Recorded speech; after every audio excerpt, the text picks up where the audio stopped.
Treasure of the Sierra Madre may not be Casablanca, but it's still a fucking excellent Humphrey Bogart movie of the 40s.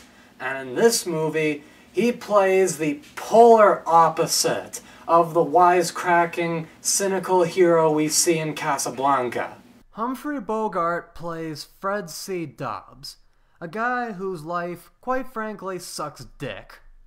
He has to beg for money, for food, gets screwed over by scumbag businessmen, and lives below poverty level. And he is also a complete asshat. But after meeting Bob Curtin and an old prospector named Howard, they journey into the mountains to mine gold and obtain unlimited amounts of wealth. But Dobbs, over time, becomes paranoid that one or both of the others is fucking him.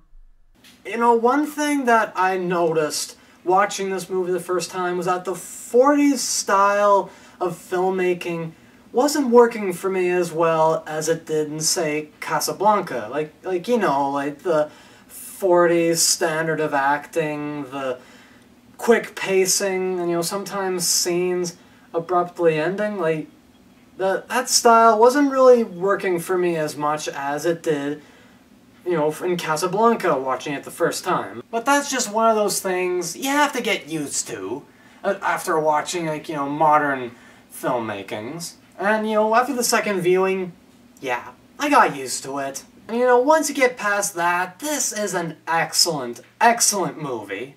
You know, it's a great Western and adventure picture about morality. It's not so much about the prospects of finding gold, it's more about what the gold does to people to change them once they find it. Or, more likely, reveal them for what they really are. And the story is really great in how it portrays the morality of these three gold prospectors, and as they, you know, start getting more paranoid of each other and suspecting each other of skimming off the top. And, you know, it is a great morality story, but it also works just as well as a fun adventure story. And a lot like Casablanca, which made me want to run my own saloon, this movie makes me want to go out into the jungle or the mountains and prospect for gold. This movie just makes it look awesome. It makes it look cool.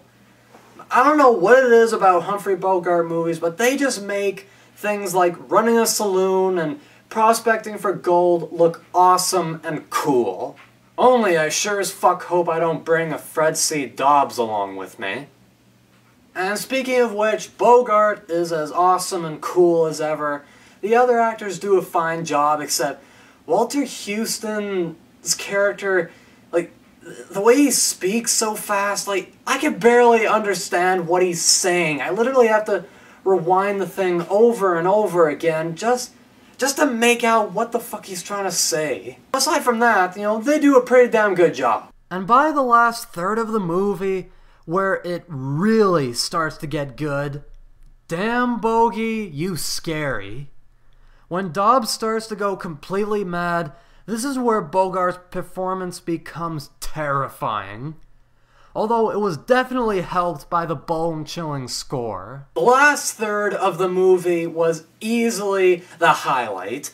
Bogart's terrifying performance, the equally as terrifying score, and the epic irony at the end. If the first two-thirds were a bit of a chore to sit through, this last third more than made up for it. But of course, it often takes a second viewing to fully appreciate something, and the first two-thirds, you know, were a bit of a chore, mostly because I wasn't used to the 40s style of filmmaking. And once you get past that, it's just as great and just as fun as the last third. If you agree or disagree with this video, be sure to discuss in the comments section, and if you like this video, be sure to give it a thumbs up and to subscribe to my YouTube channel.